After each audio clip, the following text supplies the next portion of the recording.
ಇವತ್ತು ಸಾಲಮೀನು ಮೀನೆಲ್ಲ ಇದೆಯಲ್ಲ, ನಮ್ಮ ಬಂಗಡ, ಅಂಜಲು, ಪಾಂಪ್ಲೆಟ್ ಎಲ್ಲ ಇದೆಯಲ್ಲ, ಡೈಲಿ ತರುವಂಥ ಮೀನು. ಅದನ್ನು ಯಾವುದೇ ರೀತಿಯಲ್ಲಿ ಒನ್ ಡೇ ಬಿಟ್ಟು ನೆಕ್ಸ್ಟ್ ಡೇ ಕೊಟ್ಟಾಗ ಅದು ಬೇರೆ ಥರದ ಸುಣ್ಣದ ಸ್ಮೆಲ್ ಬಂದುಬಿಡುತ್ತೆ, ಯಾವುದೇ ರೀತಿಯಲ್ಲಿ ತಿನ್ನೋಕ್ಕಾಗಲ್ಲ.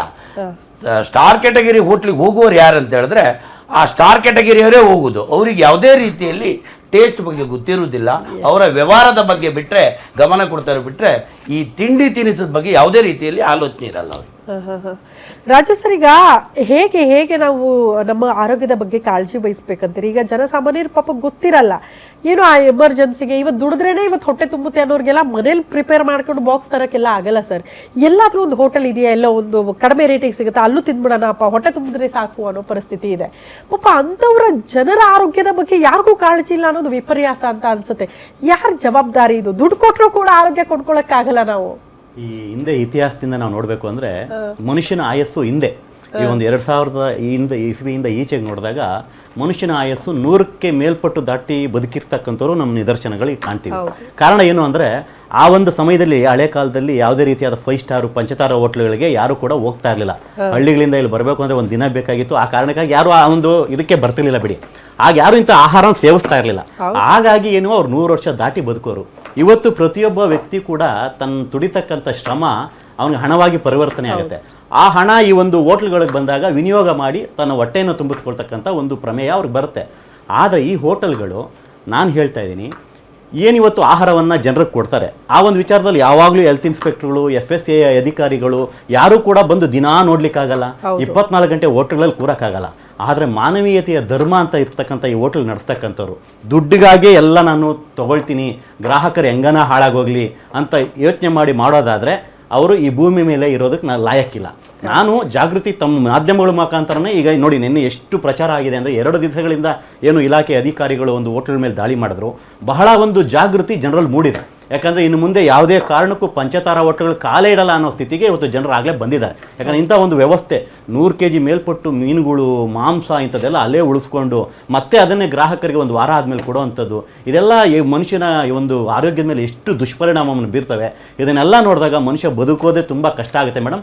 ಈ ಮಧ್ಯಮ ಮತ್ತು ಏನು ಬಡವರ್ಗದ ಜನ ಇವತ್ತೇನು ಬದುಕ್ತಾ ಇದ್ದಾರೆ ಅಂಥ ಒಂದು ಹೋಟ್ಲುಗಳು ಇವತ್ತೇನು ನಡ್ತಾ ಇದ್ದಾರೆ, ಆಗಲಿ ಈ ಥರ ತೊಂದರೆ ಆಗಲ್ಲ. ಕಾರಣ ಏನು ಅಂದರೆ ಅವರು ಆ ದಿನಕ್ಕೆ ಬೇಕಾದಷ್ಟು ಮಾತ್ರ ಸ್ಟೋರ್ ಮಾಡ್ಕೊಳ್ತಾರೆ ಮತ್ತು ಆ ದಿವಸಕ್ಕೆ ಮಾತ್ರ ಖಾಲಿ ಮಾಡ್ಕೊತಾರೆ.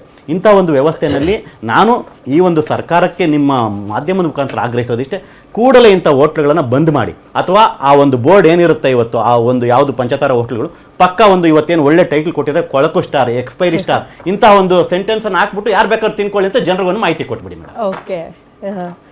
ಪರಿಣಿತ ಮ್ಯಾಮ್, ಈಗ ದೊಡ್ಡ ದೊಡ್ಡ ಹೋಟೆಲ್ಗೆ ಹೋದಾಗ ನಾವು ಚಿಕನ್ನು ಮಟನ್ನೇ ಜಾಸ್ತಿ ತಿಂತೀವಿ. ಅಂದರೆ ಯೂಶ್ವಲಿ ನಾನ್ ವೆಜ್ ಪ್ರಿಯರು ಅದ್ರ ಮೊರೆ ಹೋಗ್ತಾರೆ. ಇನ್ನು ವೆಜ್, ನಾವು ಪ್ಯೂರ್ ವೆಜ್ ಅಪ್ಪ ಅಂತ ಅನ್ನೋರು ವೆಜಿಟೇಬಲ್ಸ್ ಮೊರೆ ಹೋಗ್ತಾರೆ. ಬಟ್ ಎರಡೂ ಕೂಡ ಕೊಳೆತ ಸ್ಥಿತಿಯಲ್ಲಿ ಪತ್ತೆಯಾಗಿದೆ ಸ್ಟಾರ್ ಹೋಟೆಲಲ್ಲಿ. ಈ ನಾನ್ ವೆಜ್ ಮಾಂಸ ಅನ್ನೋದು ಕಟ್ ಮಾಡಿದ ಮೇಲೆ ಇಂತಿಷ್ಟು ಗಂಟೆ ಎಲ್ಲ ಮುಗಿಸ್ಬಿಡ್ಬೇಕು ಅಂತ ಒಂದು ನಿಯಮ ಇದೆ, ಇಲ್ಲಾಂದ್ರೆ ಅದಾದ್ಮೇಲೆ ಅದು ಪಾಯ್ಸನ್ ಆಗಿ ಕನ್ವರ್ಟ್ ಆಗುತ್ತೆ ಅಂತ. ಸೊ ವಾರಗಟ್ಲೆ ಹಿಂಗೆ ಇಡ್ತಾರೆ, ತಿಂಗಳಾನುಗಟ್ಲೆ ಇಡ್ತಾರೆ, ಅದನ್ನೇ ನಿಮಗೆ ಬಿಸಿ ಮಾಡಿ ಮಾಡಿ ಕೊಡ್ತಾರೆ. ಅಂದರೆ ಇದು ಎಷ್ಟರ ಮಟ್ಟಿಗೆ ಹಾರ್ಮ್ಫುಲ್ ಆಗಬಹುದು ಆರೋಗ್ಯದ ಮೇಲೆ ಅಂತ? ಫಸ್ಟ್ ಈ ತರ ಹೋಟೆಲ್ಸ್ ಅಲ್ಲಿ ಸರ್ ಹೇಳ್ದಂಗೆ ಕೋಲ್ಡ್ ಸ್ಟೋರೇಜ್ ಅಂತ ಒಂದು ಯೂನಿಟ್ ಇರುತ್ತೆ ಮ್ಯಾಮ್. ಓಕೆ, ಸೊ ಅಲ್ಲೇನಂದ್ರೆ ಅಫ್ಕೋರ್ಸ್ ಅವ್ರು ಹೇಳ್ದಂಗೆನೆ ತಗೊಂಡ್ ಬರ್ತಾರೆ. ಈಗ ಚಿಕ್ಕ ಚಿಕ್ಕ ಮಿಲಿಟರಿ ಹೋಟೆಲ್ ಎಲ್ಲ ಆದ್ರೆ ಬೆಳಗ್ಗೆ ಸ್ಟಾರ್ಟ್ ಮಾಡ್ತಾರೆ, ಕುಕಿಂಗ್ ಪ್ರೊಸೆಸ್ 12 ಗಂಟೆ ಅಷ್ಟೊತ್ತಲ್ಲಿ ಮುಗೀತು, ಪುನಃ ಕುಕಿಂಗ್ ಮಾಡ್ತಾರೆ, ಪುನಃ ವಿದಿನ್ 9 o'clock ಅಷ್ಟೊತ್ತಲ್ಲಿ ಮುಗಿಸ್ಬಿಡ್ತಾರೆ. ಈ ಕೋಲ್ಡ್ ಸ್ಟೋರೇಜಲ್ಲೂ ಕೂಡ ಸ್ವಲ್ಪ ಈ FSSAI ಇಂದ ಯಾವ ಥರ ಮೇಂಟೈನ್ ಮಾಡಬೇಕು, ಏನು ಮಾಡಬೇಕು ಆ ಥರ ಒಂದು ಇನ್ಸ್ಟ್ರಕ್ಷನ್ಸ್ ಇರುತ್ತೆ. ಈಗ ವೆಜಿಟೇಬಲ್ಸ್ಗೂ ಕೂಡ ಅದೇ ಥರನೇ ಇರುತ್ತೆ, ಇಷ್ಟು ಟೈಮಲ್ಲೇ ಕಂಪ್ಲೀಟ್ ಮಾಡಬೇಕು, ಅಥವಾ ಏನೇನು ಪೆಸ್ಟಿಸೈಡ್ಸ್ ಯೂಸ್ ಮಾಡಿರ್ತಾರೆ. ಕೋಲ್ಡ್ ಸ್ಟೋರೇಜಲ್ಲಿ ಸ್ವಲ್ಪನಾದರೂ ವೇರಿಯೇಷನ್ಸ್ ಆಯ್ತು ಅಂತ ಹೇಳಿದ್ರೆ ಮೈಕ್ರೋ ಆರ್ಗ್ಯಾನಿಸಮ್ಸ್ ಗ್ರೋತ್ ಆಗುತ್ತೆ. ಸೊ ಅದನ್ನು ನೋಡಿಕೊಂಡು ಎಲ್ಲ ಮಾಡಬೇಕಾಗಿರುತ್ತೆ. ಈಗ ಈ ಥರ ಕೊಳ್ತೋಗಿರೋದನ್ನ ಕೊಡ್ತಾ ಇದ್ದಾರೆ ಅಂತ ಹೇಳಿದ್ರೆ ಆ್ಯಕ್ಚುಲಿ ಕಂಪ್ಲೀಟ್ಲಿ ಕುಕ್ ಮಾಡಿದ್ರೆ ಮೋಸ್ಟ್ ಆಫ್ ದ ಟೈಮ್ ನಮಗೆ ಗೊತ್ತಾಗಲ್ಲ, ಟೇಸ್ಟ್ ವೈಸ್ ಆಗಲಿ ಏನಾದರೂ ಆಗಲಿ. ಬಟ್ ಜನರಿಗೆ ಆ ಥರ ಗೊತ್ತಾಗ್ತಾ ಇದೆ ಅಂದರೆ ಫಸ್ಟು ಇಮಿಡಿಯೇಟ್ಲಿ ಸ್ಟಾಪ್ ಮಾಡಿ. ಅದೆಷ್ಟೇ ದುಡ್ಡಾಗಿದ್ರೂ ಪರವಾಗಿಲ್ಲ, ಪ್ಲೀಸ್ ಫಸ್ಟು ಸ್ಟಾಪ್ ಮಾಡಿಬಿಟ್ಟು ಕಂಪ್ಲೇಂಟ್ ಮಾಡಿ. ಇಲ್ಲಾಂದರೆ ಒಂದು ಸತಿ ಇಲ್ಲಿ ತಿಂದ್ಬಿಟ್ಟು ಒಂದು 3 ತಿಂಗಳವರೆಗೆ ಹಾಸ್ಪಿಟಲ್ ಸೇರ್ಕೊಳ್ಳೋ ಥರ ಪ್ರಾಬ್ಲಮ್ಮೇ ಬೇಡ.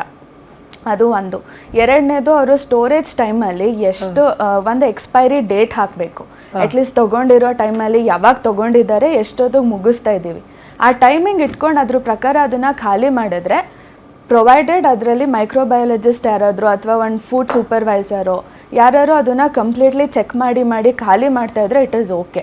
ಬಟ್ ಈ ಥರ 15 kg 100 kg ಈ ಥರ ಸೀಸ್ ಮಾಡಿರೋದು this is really shocking actually. ಮತ್ತು ತಿಂದು ಲೂಸ್ ಮೋಷನ್, ವಾಮಿಟಿಂಗ್, ಮತ್ತು ಅದರಿಂದ ಡಿಹೈಡ್ರೇಷನ್ ಆಗಿ ICUಗೂ ಕೂಡ ಬರೋ ಥರ ಪ್ರಾಬ್ಲಮ್ಸ್ ಆಗುತ್ತೆ. ಓಕೆ ಪ್ರತಾಪ್ ಸರ್, ಈಗ ಇನ್ನೊಂದು ವಿಚಾರ, ತರಕಾರಿ ಅಂಗಡಿಗಳಲ್ಲಿ, ಮಾಂಸದ ಅಂಗಡಿಗಳಲ್ಲಿ ಮೊನ್ನೆ ನಾವು ಒಂದು ಸ್ಟಿಂಗ್ ಮಾಡಿದ್ವಿ ಗ್ಯಾರಂಟಿ ನ್ಯೂಸಿಂದ.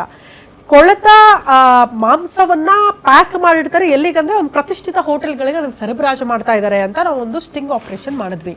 ಅಂದ್ರೆ ಕಡಿಮೆ ದುಡ್ಡಿಗೆ ನಮ್ಗೆ ಎಲ್ಲಿ ಫುಡ್ ಸಿಗುತ್ತೋ ಅದನ್ನ ತಂದುಬಿಟ್ಟು ಪ್ರಿಪೇರ್ ಮಾಡಿ ಜನಕ್ಕೆ ಕೊಡೋದು. ಅವ್ರ ಆರೋಗ್ಯ ಏನು ಹದಗೆಟ್ಟು ಹೋಗಿದ್ರು ಪರವಾಗಿಲ್ಲ, ನಾವು ದುಡ್ಡು ಮಾಡಬೇಕು ಅಂತ. ಸೊ ಈ ರೀತಿ ಹೋಟೆಲ್ ಮಾಲೀಕರು ಒಂದು ದಂಧೆ ಇಳಿದು ಬಿಟ್ರೆ ಜನಸಾಮಾನ್ಯರು ಬದುಕಕ್ಕಾಗತ್ತಾ ಸರ್? ದಿನ ಬೆಳಗಾದ್ರೆ ಈ IT BT ಕಂಪ್ನಿಯಲ್ಲಿ ಕೆಲಸ ಮಾಡೋರು ಮತ್ತು ಈ ಬೆಂಗಳೂರು ಅನ್ನುವಂತಹ IT ಹಬ್ನಲ್ಲಿ ವಾಸ ಮಾಡ್ತಾ ಇರುವಂತಹ ಜನ ಹೆಂಗಿದೆ ಅಂದ್ರೆ ಪರಿಸ್ಥಿತಿ, ಇವ್ ದುಡಿಲೇಬೇಕು, ದುಡಿದೇ ಇದ್ರೆ ಗತಿ ಇಲ್ಲ ನಮಗೆ ಅನ್ನೋ ಪರಿಸ್ಥಿತಿ ಇದೆ. ಆ ಹರಿಬರಿಲಿ ನಾವು ಡಿಪೆಂಡ್ ಆಗಿರೋದೇ ಅತಿ ಹೆಚ್ಚಿನ ಜನ ಆಲ್ಮೋಸ್ಟ್ ಹೋಟೆಲ್ಗಳ ಮೇಲೆ. ಇಲ್ಲಿ ಊಟ ಮಾಡೋದ್ರಿಂದ ಅವ್ರ ಆರೋಗ್ಯದ ಪರಿಸ್ಥಿತಿ ಏನು ಅಂತ, ಅಂದ್ರೆ ದುಡ್ಡು ಮಾಡಬೇಕು ಅಂತ ಹೋಟೆಲ್ ಮಾಲೀಕರು ಹೊರಟು ಬಿಟ್ರೆ ನಾವೆಲ್ಲ ಬದುಕಕ್ಕಾಗತ್ತಾ ಇಲ್ಲಿ ಅಂತ? ಯಾವುದೇ ರೀತಿಯಲ್ಲಿ ಹೋಟೆಲ್ ಮಾಲೀಕರು ದುಡ್ಡು ಮಾಡಬೇಕಂತ ಹೊರಡಲ್ಲ. ಗ್ರಾಹಕರೇ ದೇವರೆಂದು ಪೂಜಿಸುವವರು ನಾವು ಹೋಟೆಲ್ ಮಾಲೀಕರು. ನನ್ನ ಸರ್ವಿಸು 31 ವರ್ಷ ಹೋಟೆಲ್ ಲೈನಲ್ಲಿ ಸರ್ವಿಸು. ನಿಮ್ಮ ಏನು ಕೊಳೆತನಾರದ ಚಿಕನ್ ಸ್ಟಿಂಗ್ ಆಪರೇಷನ್ನಲ್ಲಿ ನಾನು ಕೂಡ ನಿಮ್ಮ ಡಿಬೇಟಲ್ಲಿ ಇದ್ದೇನೆ. ಯಶವಂತಪುರದಲ್ಲಿ ಆಗಿರುವಂಥ ಘಟನೆ ಅದು. ಆ ಅಂಗಡಿ ಇವತ್ತು ಕೂಡ ಓಪನ್ ಇದೆ, ಅದೇ ಕೆಲಸ ಮತ್ತೆ ಪುನಃ ಮಾಡ್ತಾ ಇದ್ದಾನೆ. ಅಲ್ಲಿಯೇ ಫುಡ್ ಇನ್ಸ್ಪೆಕ್ಟರ್ ಯಾವುದೇ ರೀತಿಯಲ್ಲಿ ಅವನ ಅಂಗಡಿಯ ಮುಚ್ಚೋ ಕೆಲಸ ಮಾಡಿಲ್ಲ, ಅವನಿಗೆ ಯಾವುದೇ ರೀತಿಯ ಕೇಸ್ ಹಾಕುವಂತ ಕೆಲಸ ಮಾಡಿಲ್ಲ. ಯಾಕಂದ್ರೆ ಅವ್ರಿಗೂ ದುಡ್ಡು ಹೋಗುತ್ತಲ್ಲ. ಇವತ್ತು ಶಿವಾಜಿನಗರದಲ್ಲಿ ಹೋದ್ರೆ ಈ ತರದ ಐಟಮ್ ಹಲವಾರು ಕಡೆ ಸಿಗುತ್ತೆ. ಕಲಾಸಿಪಾಳ್ಯದಲ್ಲಿ ಹೋದ್ರೂ ಕೂಡ ಹಲವಾರು ಸಿಗುತ್ತೆ. ಇದನ್ನೇ ಏನಾದರೂ ಇದನ್ನು ಎಚ್ಚೆತ್ಕೊಳ್ಳೋದಿದ್ರೆ ಅಲ್ಲಿಯ ಫುಡ್ ಇನ್ಸ್ಪೆಕ್ಟ್ರು, ಅಲ್ಲಿಯ ಲೇಬರ್ ಇನ್ಸ್ಪೆಕ್ಟ್ರು, ಅಲ್ಲಿಯ ಏನು ಹೆಲ್ತ್ ಇನ್ಸ್ಪೆಕ್ಟ್ರು, ಇವರು ಈ ಕೆಲಸ ಮಾಡಬೇಕು. ಹೋಟೆಲ್ ಉದ್ಯಮದಲ್ಲಿ ಯಾವುದೇ ರೀತಿಯಲ್ಲಿ ಈ ಥರದ ಕೆಲಸ ಮಾಡಲ್ಲ.